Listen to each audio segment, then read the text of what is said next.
예수께서 그들에게 항상 기도하고 낙심하지 말아야 할 것을 비유로 말씀하여 이르시되 어떤 도시에 하나님을 두려워하지 않고 사람을 무시하는 한 재판장이 있는데 그 도시에 한 과부가 있어 자주 그에게 가서 내 원수에 대한 나의 원한을 풀어주소서 하되 그가 얼마 동안 듣지 아니하다가 후에 속으로 생각하되 내가 하나님을 두려워하지 않고 사람을 무시하나 이 과부가 나를 번거롭게 하니 내가 그 원한을 풀어주리라. 그렇지 않으면 늘 와서 나를 괴롭게 하리라 하였느니라. 주께서 또 이르시되 불의한 재판장이 말한 것을 들으라. 하물며 하나님께서 그 밤낮 부르짖는 택하신 자들의 원한을 풀어주지 아니하겠느냐. 그들에게 오래 참으시겠느냐. 내가 너에게 이르노니 속히 그 원한을 풀어주시리라. 그러나 인자가 올 때 세상에서 믿음을 보겠느냐 하시니라. 또 자기를 의롭다고 믿고 다른 사람을 멸시하는 자들에게 이 비유로 말씀하시되 두 사람이 기도하러 성전에 올라가니 하나는 바리새인이요 하나는 세리라. 바리새인은 서서 따로 기도하여 이르되 하나님이여 나는 다른 사람들 곧 토색, 불의, 간음을 하는 자들과 같지 아니하고 이 세리와도 같지 아니함을 감사하나이다. 나는 일에 2번씩 금식하고 또 소득의 11조를 드리나이다 하고 세리는 멀리 서서 감히 눈을 들어 하늘을 쳐다보지도 못하고 다만 가슴을 치며 이르되 하나님이여 불쌍히 여기소서 나는 죄인이소이다 하였느니라. 함께 내가 너에게 이르노니 이에 저 바리새인이 아니고 이 사람이 의롭다 하심을 받고 그의 집으로 내려갔느니라. 무릇 자기를 높이는 자는 낮아지고 자기를 낮추는 자는 높아지리라 하시니라. 아멘. 할렐루야. 오늘 특세 3일째입니다. 하나님께서 또 반드시 기도에 응답하실 것을 믿고 또 기도를 멈추지 말고 또 좋은 예수꾼이 되시기를 간절히 축원합니다. 오늘 여기 본문에서는 기도의 성패는 신앙의 성패는 기도에 달려 있다 하는 그런 말씀입니다. 기도가 뭐냐 하는 겁니다. 일생 동안 우리의 화두는 한 가지예요. 사실은 어떻게 기도하지? 또 기도가 뭐지? 왜냐하면 이 기도는 가장 놀라운 축복의 문이면서 또 하늘문을 여는 열쇠이기 때문에 그렇습니다. 하여간 기도에 모든 게 달려 있어요. 또 예수 믿는 사람은 기도하는 사람이다 하는 것입니다. 그래서 예수님께서 우리에게 기도하라고 하는 권면을 위해서 이 비유를 말씀해 주셨습니다. 1절 말씀만 보겠습니다. 1절 시작. 예수께서 그들에게 항상 기도하고 낙심하지 말아야 될 것을 비유로 말씀하여. 예수님께서 제자들에게 오늘 우리들에게 항상 기도하고 낙심하지 말아라 하는 그런 권면의 말씀을 하고 계신다 하는 겁니다. 예수를 믿는다는 것은 기도하는 사람이 된다는 것을 얘기합니다. 예수꾼이 된다는 것은 기도꾼이 된다는 것을 이야기합니다. 예수를 믿는 것은 예수님의 뱃속에서 응애하고 아이가 나온 것과 똑같아요. 그리고 아이가 이 땅에 나오는 순간부터 호흡이 시작되는 것처럼 우리가 기도가 시작된단 말입니다. 그리고 기도하는 사람이 되었다는 것은 이제 끊임없이 기도해라, 낙심하지 말고 기도해라 하는 그런 말씀이란 말입니다. 우리는 기도하면 하나님이 들으신다 하는 것을 믿습니다. 또 믿으셔야 됩니다. 하나님이 우리를 이 땅에 두고 너희들 마음대로 살아라, 너희들 힘으로 살아라 이럴 리가 없다는 겁니다. 하나님은 반드시 내가 도와주겠다, 반드시 내가 너와 함께 하겠다라고 약속하셨기 때문에 그렇습니다. 근데 기도하다 보면 낙심될 때가 많다는 거예요. 기도해도 아무렇지도 않은데, 기도해도 아무런 힘이 오지도 않는 것 같은데, 은혜도 안 되는 것 같은데 그렇게 낙심할 때가 있다는 거예요. 그렇게 하지 말고 일단 기도는 해야 되는데 낙심하지 말고 멈추지 말고 포기하지 말고 기도해라 하는 그런 말씀이란 말입니다. 다니엘서에서도 보면 다니엘이 기도하기로 작정한 첫날 이미 들어주셨어요. 이미 들어주셨는데 근데 그 기도가 응답되는 시간이 21일이 걸렸죠. 다니엘이 기도하는 동안에 천사가 와서 응답하려고 하는데 마귀가 응답하지 못하도록 거기에 전쟁이 벌어졌단 말입니다. 우리가 기도하면 전쟁이 벌어진다는 겁니다. 그래서 하나님은 이미 들어주셨고 응답되는 시간이 21일 걸릴 뿐이에요. 그러니까 기도 시작했으면 하여간 포기하지 말고 기도하라는 거예요. 기도 멈추지 말고 낙심하지 말고 기도하라는 거예요. 출애굽기에도 그 말씀이 있죠. 여호수아 아말렉 사람과 싸우러 나갔는데 모세가 손을 들면 여호수아가 이기고 손을 내리면 여호수아가 지고 그 전쟁이 이미 벌어졌다는 거예요. 내가 기도하면 하나님의 천사가 이기고 내가 기도 안 하면 마귀가 이기고.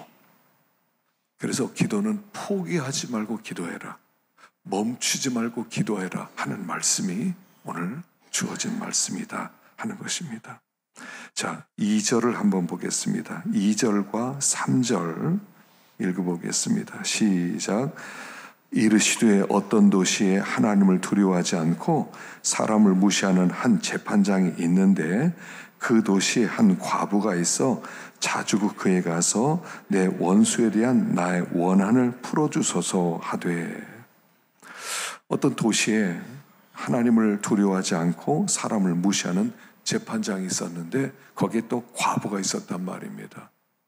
이 과부는 그 시대는 그야말로 가장 힘없는 사람, 돈도 없고 백도 없고 믿을 남편도 없고 아무것도 없는 존재, 그런 사람이 원한이 있는데 그 원한을 풀려면 재판장을 찾아가야 돼요. 근데 이 재판장은 어떤 재판장이냐면 하나님을 무서워하지 않고 사람을 무시하는, 그야말로 이 과부의 원한을 풀어줄 가능성이 그냥 거의 제로예요. 거의 제로. 이런 연약한 과부의 기도를 들어줄 리가 없는, 원한을 들어줄 리가 없는 불의한 재판장이에요. 안하무인인 사람, 하나님도 무시하고 사람도 무시하는 그런 재판장에게 그냥 과부는 방법이 그것밖에 없으니까 그 재판장에게 나가는 겁니다. 다시 말하면 1인 시위하는 겁니다. 1인 시위하는 거예요. 그러니까 처음에 콧방귀도 안 꼈죠. 그런데 생각해 보세요. 그 법원 앞에 그냥 1인 시위하는 겁니다. 내가 이런 원한이 있는데 재판장이 안 들어준다. 매일 들고 나가는 겁니다. 무시했어요, 처음에는. 그런데 어떻게 되겠습니까? 1인 시위하는데 이렇게 팻말을 하나 서들고 있는데 사람들이 뭐라고 하겠습니까? 저 재판장은 이런 판결을 안 해주는 나쁜 사람인가 보다. 자기 평판에 문제가 생기겠죠. 할 수 없이 들어줬다는 거예요. 할 수 없이. 그리고 우리에게 하시는 말씀입니다. 자, 생각해 보아라. 이 불의한 재판장도 끊임없는 끈질긴 이 과부의 탄원을 들어줬다면 우리 하나님은 안 들어주시겠느냐? 우리 하나님은 불의한 재판과는 전혀 다른 분이세요. 이 불의한 재판장은요, 이 과부와 아무 관계도 없어요. 근데 우리 하나님은 우리 아버지세요. 아버지가 안 들어주시겠느냐? 아버지니까 들어주실 수밖에 없다. 또 아버지는 얼마나 불의하지 않고 선하신 분이시냐? 하나님은 참 선하시고 의로우신 분이세요. 그러니까 우리가 원한을 품고 기도하는데 하나님이 안 들어주신다? 하나님이 불의한 겁니다. 하나님은 안 믿어도 됩니다. 하나님 앞에 가서 심판을 따지면 됩니다. 하나님은 불의합니다. 하면 됩니다. 그래서 하나님은 안 들어주실 수 없는 분이세요. 근데 이 재판관은 또 여기 보면 재판관은 사람을 무시했어요. 근데 하나님은 우리를 무시하지 않으세요. 무시하지 않으세요. 그러니까 하나님은 우리의 기도를 들어주실 수밖에 없는 분이라는 것을 말씀하는 거예요. 하나님은 기도를 안 들으실 수 없는 겁니다. 불의한 재판관도 1인 시위에 그만 굴복했는데 우리 하나님 반드시 들어주신다. 너의 기도 안 들어주시면 하나님 아니시다 라고까지 얘기하면서 기도할 것을 말씀하고 있습니다. 그러면 어떤 원한을 품어야 되겠느냐 하는 말씀을 하고 있습니다. 그 원한이 13절이에요. 13절 읽어보겠습니다. 시작. 세리는 멀리 서서 감히 눈을 들어 하늘을 쳐다보지도 못하고 다만 가슴을 치며 이르되 하나님이여 불쌍히 여기소서 나는 죄인이로소이다 하였느니라. 여기 9절부터는 뭐가 나오냐면 바리새인의 기도와 세리의 기도가 나와요. 바리새인은 어떻게 기도합니까? 하나님, 저는 저 불의한 세리와 같지 않은 것 감사합니다. 나는 소득의 11조를 드립니다. 나는 이렇게 하나님을 잘 섬기고 있습니다. 이렇게 기도했고, 세리는 멀리 서서 고개도 들지 못하고 가슴을 치면서 주여 나를 불쌍히 여기소서 나는 죄인입니다. 이렇게 했더니 하나님이 이 세리의 기도가 옳은 기도다. 이게 과부의 원한이다 라고 말씀해 주시는 거예요. 사실 우리가 살아가면서요 원한 많습니다. 마음에 한이 되는 게 어디 한두 가지 있어요. 나이를 먹으면 먹을수록 왜 이렇게 한스러운 게 많아져요? 후회스러운 것도 왜 이렇게 많아지는 겁니까? 이 속에서 그러나 우리가 품어야 될 가장 중요한 원한은 바로 이 원한이에요. 가슴을 치면서 하나님, 나는 죄인입니다. 살면서요, 여러분 이렇게 살다 보면 뭐가 생각나냐면 내 과거를 자꾸 생각하게 되지 않습니까? 과거를 자꾸 생각하고 돌아보게 되고 어떻게 하다가 내가 이렇게 되었지? 혹시 내가 언제 판단을 잘못 내렸나? 내가 뭐 잘못 살았나? 이게요, 나이 먹으면 자꾸 깊어지는 거예요. 근데 그러다 보면 후회스러운 게 많이 생각나요. 아, 그때 이거 잘못한 거였구나. 아, 이렇게 하면 안 됐는데. 이상하게 과거된 기억이 더 새로워져요. 내가 그때 그 사람에게 그렇게 모질게 굴면 안 됐는데, 내가 그때 그런 말을 했으면 안 됐는데, 우리 부모님에게 그렇게 내가 해서는 안 됐는데, 이게요 나이를 먹으면 더 새록새록 생각나요. 잊혀지지 않아요. 그러면서 아, 나는 참 나쁜 사람이구나, 난 참 죄인이구나, 이게 생각난단 말입니다. 이거 생각나셔야 돼요. 아니, 생각나실 것입니다. 하나님 앞에 죄를 가지고 나오는 거예요. 어떻게 하다 이렇게 됐지? 여러분, 예수를 믿으면 구원을 받는 겁니다. 구원을 받는 내가 어떻게 이렇게 살았지? 하는 마음이 생기거든요. 그 로마서 7장에 보면 24절에 오호라 나는 곤고한 사람이로다. 이 사망의 몸에서 누가 나를 건져내라. 이 고백이 있어요. 이 사망의 몸에서 누가 나를 건져내랴. 우리는 지금 사망의 몸 안에 살고 있다는 얘기입니다. 사망의 몸 안에 살아. 이 사망의 몸이라는 게 뭐냐면, 사망의 몸, 그 앞에 이런 말이 있어요. 속 사람으로는 내가 하나님의 법을 질구하는데 내 마음속에는 한 다른 법이 마음의 법과 싸워서 내 지체 속에 있는 죄의 법 아래로 나를 사로잡는 것을 보는도다. 나는요, 하나님 기쁘시게 하고 싶어요. 여러분, 하나님 기쁘시게 하고 싶은 마음에 없는 분 있으세요? 난 정직하게 살고 싶어요. 나는 의롭게 살고 싶어요. 난 바르게 살고 싶어요. 그 마음 다 있어요. 다 있어요. 난 떳떳해지고 싶어. 다 있어요. 그런데 막상 현실에 딱 부딪히면 에이, 눈 한번 질끈 감고 비겁하면 돼. 질끈 감으면 나 편안하게 살 수 있어. 이렇게 계산을 하면서 따진단 말이에요. 그렇게 눈을 질끈 감은 적이 한두 번이 아니란 말이에요. 이게 죄의 법이란 말이에요.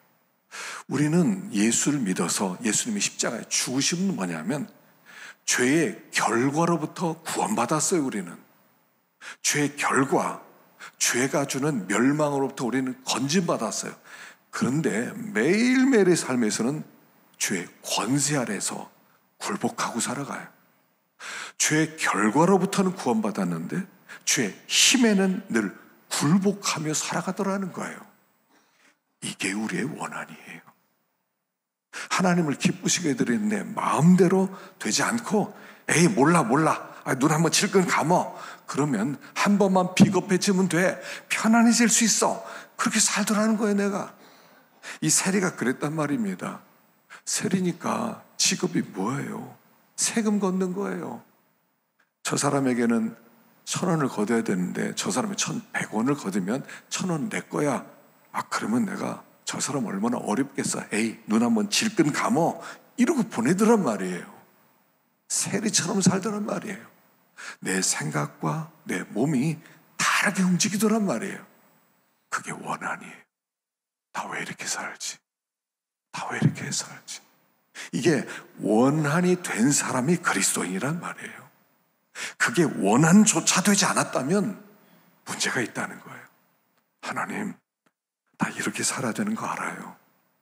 하나님, 정직하게 살아야 된다는 거 알아요. 나 믿음으로 살아야 된다는 거 알아요.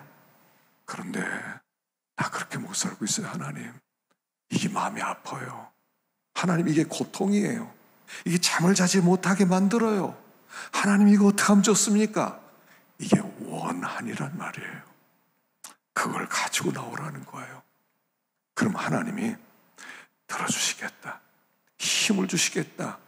죄의 권세를 이기는 힘을 주어서 너를 일으켜 세우겠다 라고 말씀하는 거예요. 근데 아쉽게 말세 이른 사람 찾아보겠느냐. 8절 읽어보겠습니다. 8절 시작. 내가 너에게 이르노니 속히 그 원한을 풀어주시리라. 그러나 인자가 올 때 세상에서 믿음을 보겠느냐 하시니라. 우리 주님은 속히 원한을 풀어주시리라. 죄의 결과뿐 아니라 죄의 권세로부터도 자유케 만들어 주시겠다. 생각한 대로 살 수 있도록 만들어 주시겠다. 내가 너에게 권세를 더해 주겠다 약속하셨는데 인자가 올 때 세상에서 믿음을 보겠느냐. 예수님께서 마지막 재림 때는 이렇게 끈질기게 과부처럼 하나님께 나오는 사람을 찾아볼 수 있겠느냐. 한 사람도 찾기 어렵다 라고 말씀을 하는 거예요. 마지막 때는 기도하지 않는 세대가 될 것입니다. 듣기만 하면 된다고 생각할 겁니다. 왜냐하면 기도한다는 것은 그 말씀을 내 몸으로 체화시키는 일이거든요.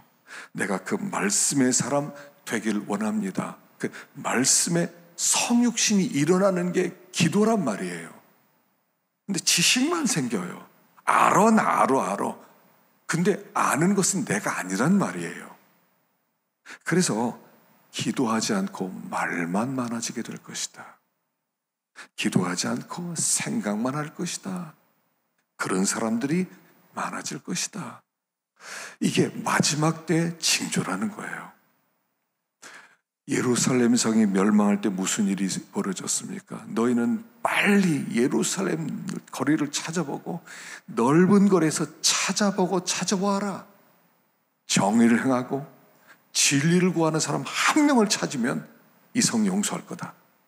한 명 찾아보기 어렵다. 기독꾼을 만나보기 어려운 때라는 거예요. 기독꾼. 예수에게 소망을 걸고 하나님께 소망을 걸고 내 미래는 하나님께 있습니다. 기독꾼들이 없어진단 말이에요. 꾼들이 없어져요. 예수꾼은 기독꾼입니다. 기도하는 사람이 예수꾼이에요. 말 많은 사람이 아니라 기독꾼이에요. 항상 저 사람은 기도의 응답으로 살아가. 이런 사람들이 돼야 돼요. 이런 사람이 나와야 좋은 교회예요. 그래서 기독꾼이 되셔야 돼요. 우리 교회에 기독꾼들이 좀 나오면 좋겠어요. 기도의 열쇠로 하늘문을 여는 사람, 문제가 생기면 하나님 앞에 엎드려서 부르짖어 기도하는 사람, 그 한 사람 한 사람이 세상을 구하는 겁니다. 그 사람이 영혼을 구해 나가는 사람들이다 하는 겁니다. 다른 거 다 내려놓고 하나만 붙잡읍시다. 난 기도를 붙잡으리라. 난 이 과부처럼 포기하지 않고 기도하리라. 그럼 다 돼요. 기도의 능력으로 안 되는 거 없어요. 우리 하나님이 그 사람을 붙들고 일하실 것입니다. 오늘도 아버지 앞에 기도할 때 하나님의 능력으로 충만해지시기를 축원합니다. 기도하겠습니다.